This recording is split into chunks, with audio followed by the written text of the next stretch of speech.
Good morning all. ഞാൻ Ramakrishnan T B, SEBI registered research അനലിസ്റ്റാണ്. ഈ ഓഡിയോ കേട്ടതിന് ശേഷം ഡിസ്ക്ലെയിമർ കൂടി വായിച്ചു നോക്കണമെന്ന് താല്പര്യപ്പെടുന്നു. ഇന്ന് നമ്മൾ എക്സ്പെക്റ്റ് ചെയ്യുന്നത് വീണ്ടും ഒരു വീക്ക് ഓപ്പണിങ്ങും വൊളാറ്റിലിറ്റിയും തന്നെയാണ്. സ്റ്റോക്ക് സ്പെസിഫിക് ആയിട്ടുള്ള മൂവ്മെൻറ്റ്സ് ഒക്കെ ഇന്ത്യൻ മാർക്കറ്റിലുണ്ടായേക്കാം.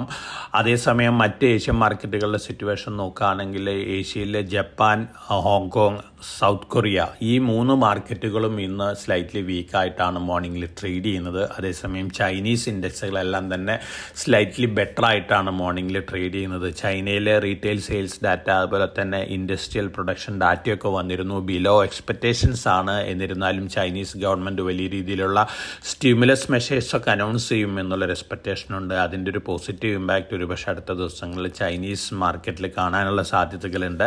കഴിഞ്ഞ ആഴ്ചയിലെ അമേരിക്കൻ മാർക്കറ്റുകൾ വീക്ക് ടു വീക്ക് നോക്കുകയാണെങ്കിൽ ദൗ ജോൺസ് ഇൻഡെക്സ് പുതിയ റെക്കോർഡ് ഹൈ ഹിറ്റ് ചെയ്ത് റെക്കോർഡ് ഹൈയിലാണ് ക്ലോസ് ചെയ്തിരുന്നത്. എന്നിരുന്നാലും നാസ്ഡാക്ക്, S&P ഇൻഡെക്സുകൾ താഴെയാണ് ക്ലോസ് ചെയ്തിരുന്നത്. ടെക്നോളജി സ്റ്റോക്കുകൾ, പ്രത്യേകിച്ച് ചിപ്പ് റിലേറ്റഡ് സ്റ്റോക്കുകളിലാണ് കഴിഞ്ഞ ആഴ്ച അമേരിക്കയിൽ ഒരു സെൽ ഓഫ് ഉണ്ടാക്കിയിട്ടുള്ളത്. ഒരു ബബിളാണോ എന്ന തരത്തിലുള്ള സംശയം ബലപ്പെട്ടുകൊണ്ടിരിക്കുകയാണ്. അതിൻ്റെ ഒരു സെൽ ഓഫാണ് ചിപ്പ് റിലേറ്റഡ് സ്റ്റോക്കുകളിൽ കഴിഞ്ഞ ആഴ്ച അമേരിക്കയിൽ കണ്ടത്. അതിൻ്റെ ഒരു നെഗറ്റീവ് സെൻറ്റിമെൻ്റ് ആണെന്ന് മോർണിംഗിൽ ഏഷ്യൻ മാർക്കറ്റിലുള്ളത്.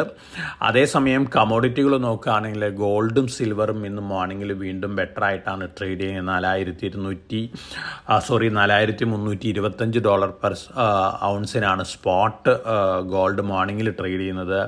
ഒപ്പം സിൽവർ നോക്കുകയാണെങ്കിൽ $62.57 പെർ ഔൺസിനാണ് സ്പോട്ട് സിൽവർ ഇന്ന് മോർണിംഗിൽ ട്രേഡ് ചെയ്യുന്നത്. സിൽവറിനെ സംബന്ധിച്ച് നോക്കുകയാണെങ്കിൽ വീണ്ടും പോസിറ്റീവ് ന്യൂസ് ഫ്ലോസാണ് വന്നുകൊണ്ടിരിക്കുന്നത്. ചൈനീസ് ഗവൺമെൻറ് ജനുവരി 1 മുതൽ ചൈനയിൽ നിന്ന് സിൽവർ എക്സ്പോർട്ട് ചെയ്യുന്നതിന് കൺട്രോൾ കൊണ്ടുവന്നിരിക്കുകയാണ്. നാച്ചുറൽ റിസോഴ്സസ് അങ്ങനെ എക്സ്പോർട്ട് ചെയ്യാൻ സാധിക്കില്ല എന്ന തരത്തിലുള്ള സ്റ്റേറ്റ്മെൻറ്റാണ് നടത്തിയിരിക്കുന്നത്. 80 ടണ്ണെങ്കിലും ഒരു വർഷം പ്രൊഡ്യൂസ് ചെയ്യാത്ത കമ്പനികൾക്ക് ഇനി മുതൽ ചൈനയിൽ നിന്ന് സിൽവർ എക്സ്പോർട്ട് ചെയ്യാനുള്ള അധികാരമുണ്ടായിരിക്കില്ല, പെർമിഷൻ ഉണ്ടായിരിക്കില്ല എന്നുള്ള സ്റ്റേറ്റ്മെൻറ്റാണ്. തീർച്ചയായിട്ടും സിൽവറിനെ സംബന്ധിച്ച് നോക്കുകയാണെങ്കിൽ കഴിഞ്ഞ കുറേ മാസങ്ങളായിട്ട് ഏറ്റവും കൂടുതൽ സിൽവർ വാങ്ങിക്കൊണ്ടിരിക്കുന്നത് ഇന്ത്യക്കാരാണ്. അതോടൊപ്പം തന്നെ അമേരിക്കയിൽ കോമക്സിലെ ഡിസംബർ ഫ്യൂച്ചേഴ്സ് 45% ഫ്യൂച്ചേഴ്സ് ട്രേഡേഴ്സും ഡെലിവറി പുഷ് ചെയ്തിരിക്കുകയാണ്.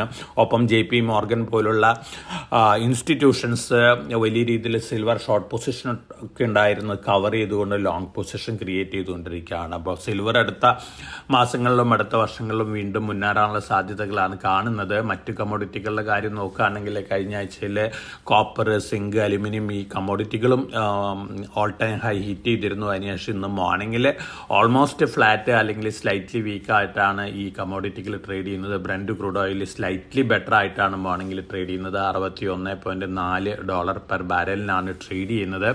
കഴിഞ്ഞ ആഴ്ചയിൽ ഇന്ത്യൻ റുപ്പി US ഡോളറിന് അഗൻസ്റ്റ് ആയിട്ട് റെക്കോർഡ് ലോ ഹിറ്റ് ചെയ്തിരുന്നു. ഈ ആഴ്ചയിലും ഒരുപക്ഷെ അത്തരത്തിലുള്ള വൊളാറ്റിലിറ്റി ഒക്കെ കണ്ടേക്കാം.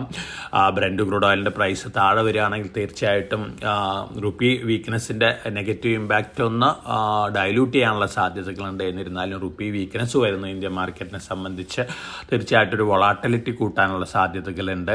ഇനി നമ്മളെ സംബന്ധിച്ച് നോക്കുകയാണെങ്കിൽ കൺസ്യൂമർ പ്രൈസ് ഇൻഫ്ലേഷൻ ഡാറ്റ വന്നിരുന്നു. കഴിഞ്ഞ ആഴ്ചയിൽ 0.71% ആണ്.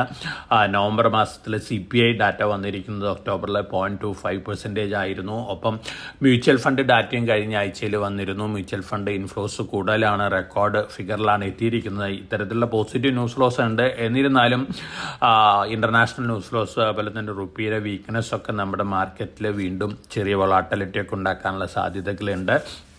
ഇനി നമ്മൾ സ്റ്റോക്ക് സ്പെസിഫിക് ആയിട്ടുള്ള ന്യൂസ് ഫ്ലോസ് നോക്കുകയാണെങ്കിൽ വോഡാഫോൺ ഐഡിയയുടെ അഡ്ജസ്റ്റഡ് ഗ്രോസ് റവന്യൂ അരിയേഴ്സ് 83,000 കോടി രൂപയുണ്ട്. അത് മൊറട്ടോറിയം പ്രഖ്യാപിക്കാൻ പോവുകയാണ് ഗവൺമെൻറ്. 4-5 വർഷത്തിന് ശേഷം 6 ഇൻസ്റ്റാൾമെൻ്റ് ആയിട്ട് ഇൻട്രസ്റ്റ് ഇല്ലാതെ കൊടുത്ത് തീർത്താൽ മതി എന്നുള്ള ഒരു ഡിസിഷൻ വരാനുള്ള സാധ്യതകളുണ്ട്. ഇങ്ങനെ വരികയാണെങ്കിൽ അത് വോഡാഫോൺ ഐഡിയനെ സംബന്ധിച്ച് പോസിറ്റീവ് ആണ്. ഇതിൻ്റെ ഒരു ഹിൻഡ് കഴിഞ്ഞ ആഴ്ചയിൽ തന്നെ ഉണ്ടായിരുന്നു.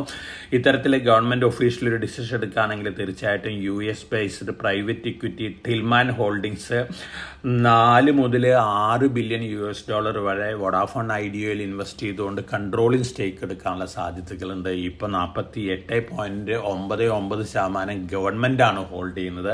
അപ്പോൾ തീർച്ചയായിട്ടും ഇത്തരത്തിൽ അഡ്ജസ്റ്റഡ് ഗ്രോസ് റവന്യൂ അരിയേഴ്സ് പേ ചെയ്യാനുള്ള മൊറട്ടോറിയം, അതുപോലെ തന്നെ ഇൻട്രസ്റ്റ് ഇല്ലാതെ പേ ചെയ്യാനുള്ള ഡിസിഷൻ ഒപ്പം ഇൻസ്റ്റാൾമെൻ്റ് ആയിട്ട് പേ ചെയ്യാനുള്ള ഡിസിഷൻ വരികയാണെങ്കിൽ തീർച്ചയായിട്ടും വോഡാഫോൺ ഐഡിയനെ സംബന്ധിച്ച് ലോങ് റണ്ണിൽ പോസിറ്റീവാണ്. എന്നിരുന്നാലും ഹ്യൂജ് ഇക്വിറ്റി ക്യാപിറ്റൽ ഉണ്ട്, അതിൻ്റെ ഒരു ലാഗൊക്കെ ഇതിൻ്റെ സ്റ്റോക്ക് പ്രൈസിൽ കണ്ടേക്കാം.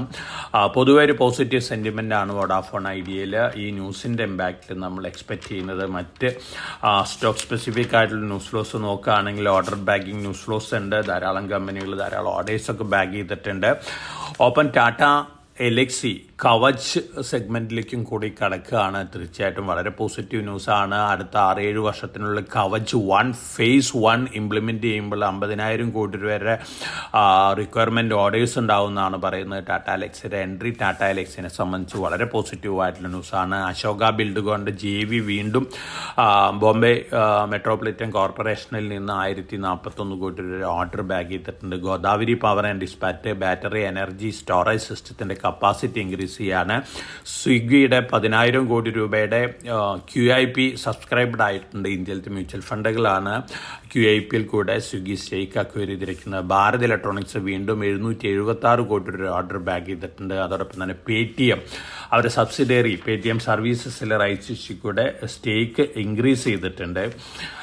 അതോടൊപ്പം തന്നെ GPT ഇൻഫ്രാ പ്രൊജക്റ്റ് 1,739.49 കോടി രൂപ ഓർഡർ ബാഗ് ചെയ്തിരിക്കുന്നു. അവാണ്ടൽ ലിമിറ്റഡ് 13.82 കോടി രൂപ ഓർഡർ ബാഗ് ചെയ്തിട്ടുണ്ട്.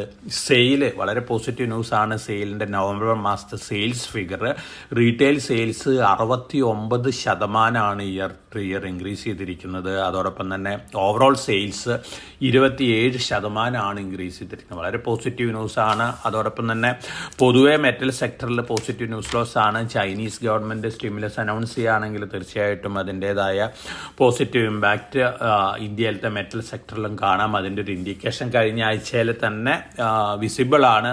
ഓൾമോസ്റ്റ് എല്ലാ മെറ്റൽ സ്റ്റോക്കുകളും ബെറ്റർ ആയിട്ടാണ് കഴിഞ്ഞ ആഴ്ച ക്ലോസ് ചെയ്തിരിക്കുന്നത്. അപ്പോൾ സെയിലിനെ സംബന്ധിച്ച് അതുപോലെ തന്നെ Hindalco, Vedanta limited, Hindustan zinc silver price വീണ്ടും ഉയരുന്നത് തീർച്ചയായിട്ടും ഹിന്ദുസ്ഥാൻ സിങ്കിനെ സംബന്ധിച്ചും വേദാന്തനെ സംബന്ധിച്ചും പോസിറ്റീവാണ്. അപ്പോൾ ഈ സ്റ്റോക്കുകളെല്ലാം തന്നെ ഒരു പോസിറ്റീവ് മൊമെൻറ്റം കാണിക്കാനുള്ള സാധ്യതകളാണ്. ഇനി IPO മാർക്കറ്റ് നോക്കുകയാണെങ്കിൽ ICICI Prudential AMC IPO ആണ് ഇപ്പോൾ ഓപ്പൺ ആയിട്ടുള്ളത്. 0.73 times first day over subscription വന്നിട്ടുണ്ട്. ഇന്നും നാളെയും ഉണ്ട്. നല്ല ഓവർ സബ്സ്ക്രിപ്ഷൻ വരാനുള്ള സാധ്യതകളുണ്ട്. ലിസ്റ്റിംഗ് ഗെയിം കിട്ടാൻ സാധ്യതയുള്ള ഒരു IPO ആണ് ICICI Prudential AMC. നാളെ ആരംഭിക്കുന്ന KSH ഇന്റർനാഷണൽ ലിമിറ്റഡ് തീർച്ചയായിട്ടും നല്ലൊരു IPO ആണ്. 384 അപ്പർ പ്രൈസ് ബാൻഡ് വരുന്നത്. മെയിൻ ബോർഡ് IPO ആണ്. നാളെ ആരംഭിച്ച് 18-ാം തീയതിയാണ് അത് ക്ലോസ് ചെയ്യാൻ പോകുന്നത്. അപ്പോൾ IPOയിൽ അപ്ലൈ ചെയ്യുന്ന ഇൻവെസ്റ്റേഴ്സിനെ കൺസിഡർ ചെയ്യാവുന്ന 2 മെയിൻ ബോർഡ് IPOs, ഒന്ന് ഓപ്പൺ ആയിട്ടുണ്ട്, ഒന്ന് നാളെ ആരംഭിക്കുകയാണ്. ഇതൊക്കെയാണ് ഇന്നത്തെ മാർക്കറ്റ് ന്യൂസ് ഫ്ലോസ്. അപ്പം നമ്മൾ ഇന്ന് എക്സ്പെക്റ്റ് ചെയ്യുന്നത് ഒരു വീക്ക് ഓപ്പണിംഗ് വൊളാറ്റിലിറ്റിയും തന്നെയാണ്. ഗ്ലോബൽ ഫാക്ടേഴ്സിൻ്റെ ഒരു ഇമ്പാക്റ്റ് തന്നെയാണ്. AI ബബിൾ ഡൗട്ടിൻ്റെ ഒരു ഇമ്പാക്റ്റ് തന്നെയാണ് നെഗറ്റീവായിട്ട് ഗ്ലോബൽ മാർക്കറ്റുകളെ ഇപ്പോൾ ഇമ്പാക്റ്റ് ചെയ്തിരിക്കുന്നത്. അതിൻ്റെ ഒരു മൈനർ ഇമ്പാക്റ്റ് ഇന്ത്യയിലും കാണാം. പക്ഷേ എല്ലാ ഫോറിൻ ഹൗസസും ഫോറിൻ ഫണ്ട് മാനേജേഴ്സും റിസർച്ച് ഹൗസസും പറയുന്നത് ഇന്ത്യയാണ് AI ഇൻസുലേറ്റഡ് മാർക്കറ്റ്. അതുകൊണ്ട് തന്നെ 2026 ഇന്ത്യൻ മാർക്കറ്റാണ് അവർ പ്രിഫർ ചെയ്യുന്നത്. അതുകൊണ്ട് തന്നെ ഇത്തരത്തിലുള്ള ന്യൂസ് ഫ്ലോസ് ഇന്ത്യൻ മാർക്കറ്റിൽ ഒരു ഡിപ്പ് ബൈങ്ങിന് കാരണമാക്കാനുള്ള സാധ്യതകളുണ്ട്. അപ്പോൾ മാർക്കറ്റ് താഴെ വരുമ്പോൾ ലോങ് ടേം പോയിന്റ് ഓഫ് വ്യൂവിൽ നമ്മുടെ ഇൻവെസ്റ്റേഴ്സിന് ഇൻവെസ്റ്റ്മെൻറ്റ് കൺസിഡർ ചെയ്യാവുന്നതാണ്. അപ്പോൾ എല്ലാവർക്കും നല്ലൊരു ട്രേഡിൻ്റെ ആശംസിച്ചുകൊണ്ട് ഞാൻ ഇന്നത്തെ പ്രീ മാർക്കറ്റ് കമൻറ്റോട് അവസാനിപ്പിക്കുകയാണ്. Thank you.